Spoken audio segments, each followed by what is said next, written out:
Good evening, guys. Getting ready to take my oily ass to work and earn the bacon for the house, which ain't much, but it's better than nothing. At least it keeps me working. When I'm not working, I'm not doing so well.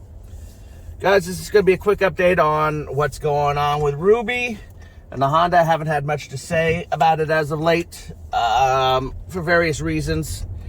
Mostly because I work overnights, I'm exhausted. So getting into how things are going with Ruby. Well, Ruby's doing pretty much the same as Ruby always does. Oops, that might help if I have my headlamps on. There we go. Auto lights, that helps. Driving around without lights on. Well, I'm not surprised when I have a light on for this stupid camera. Well, let's get into the nitty gritty. The car is running just fine, but then again, it's a Honda. It should generally run fine. No weird noises, although I've been hearing a lot of people talking about weird noises coming from their cars, most of which are just pretty standard for the car. But she seems to be running fine, doing generally just fine. Now, getting into the nitty gritty of things that we've had problems with. The auto brights. Very hard to say what's going on with the auto brights because I haven't gotten any response yet from Honda, which I don't really, to be honest, I don't expect any kind of response. I haven't really been pushing it because, quite frankly, I've been too darn tired. Yeah, go, baby.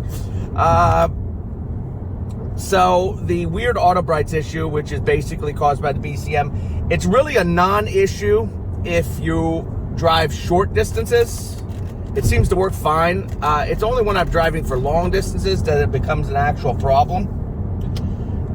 Then she just, ceases to work after a while, and then I have to turn the car off and back on.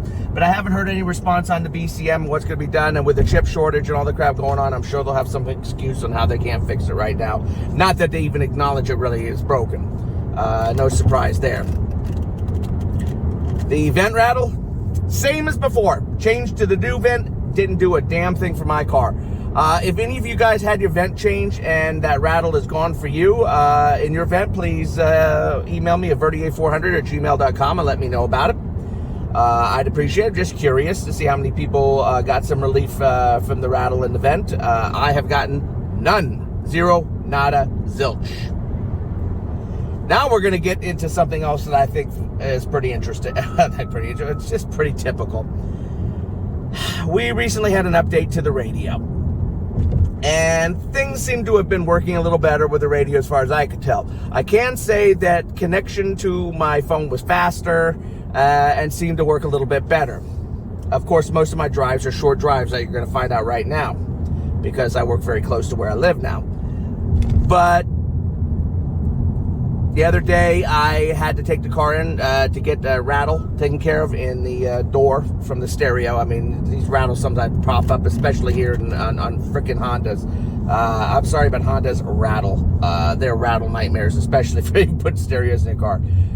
Took care of the rattle, and on my way home, it disconnected. My phone just disconnected from the stereo.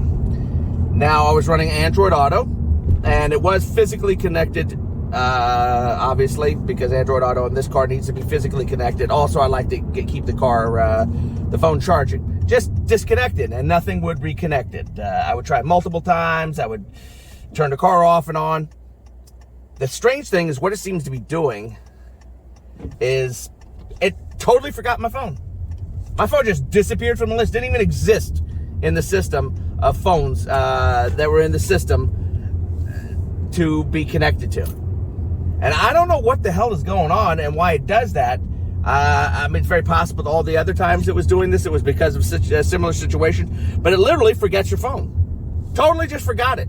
I mean, I went into my phone, reconnected it, did the Bluetooth, paired it right back up, and boom, it worked again, and it's worked fine since. But whatever their problem is, aside from the fact that it's Honda, I don't know what the heck this is, but this is getting ridiculous.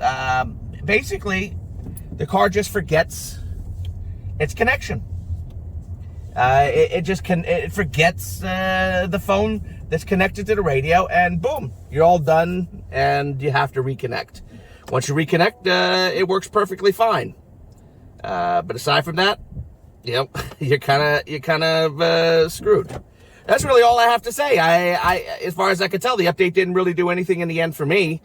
I can't say I'm shocked. Other people have also reported that it hasn't helped them. Talking to people, other people, they tell me Honda seems to always be behind when it comes to these electronic aspects of the car. I don't know, but it's stupid, and I don't see it being fixed anytime soon. I think they need to hire themselves up some good programmers and maybe figure out what the fuck is up in Dodge and get this taken care of. But the radio update is basically useless in my opinion. I'm sure it probably fixed some issues for some people. Congratulations to you if it did. It doesn't do diddly squat for me and other people. It just keeps forgetting connection. It's some kind of Bluetooth issue or something going on with the system. I'm beginning to wonder if it's a physical issue, but since this is happening on later versions of this car, I'm willing to bet it'll happen on the 2022, which is basically the same as the 2021. I don't see any hope for this anytime soon, and quite frankly, I've lost a lot of faith in Honda as a company and dealing with them with anything. When shit breaks, they just don't seem able to deal with it right. So it doesn't mean all Honda sucks. It's just, I can tell you their electronics is kind of touch and go. So that's pretty much what's going on with Ruby. Otherwise, she seems to be running okay. And we'll leave it at that. Verde out.